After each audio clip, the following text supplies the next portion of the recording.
සස පණ්ඩිතයෝ බ්‍රාහ්මණයට කියනවා මම දැන් මේ ගිනිගොඩට පනිනවා. ගිනිගොඩ ළඟට ගිහිල්ලා සර්වඥතා ඥානය අධිෂ්ඨාන කරලා අර මහා අඟුරු ගොඩට පැන්න.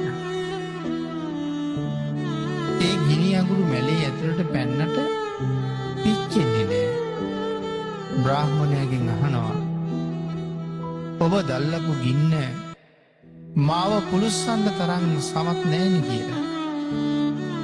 සස පණ්ඩිතයිනි මම ඔබේ මස්කණ්ඩාපු බමුණෙක් නෙමෙයි. මම තමයි දෙදෙව්ලෝකයට අධිපති සක්‍ර දේවේන්ද්‍රය. ඇයි මෙතෙන්ට ආවේ?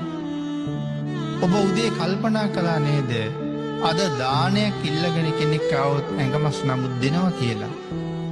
ඇත්තට මෙහෙම හිතුවේ දෙන්නමද කියලා මම මේ බලන්නයි ආවේ. ගිනි අඟුරු මැලේ ඇතුළට යවලා සස පණ්ඩිතයෝ දෝතින්ම අරගත්තා.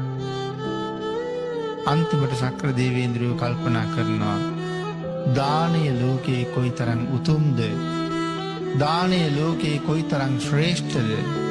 චන්ද්‍ර මණ්ඩලයේ මතුපිට හාවෙකුගේ රූපයක් සෙට්ටම් කෙරුවා. කල්පය පවතිනතුරු හඳ තියෙනවා. අබුද්ධෝත්පාද කාලයේ පවා හඳ දකින්න ප්‍රඥාවන්තයට වැටහෙනවා මේ සසල අපේ මොකක්ද කියන්නේ.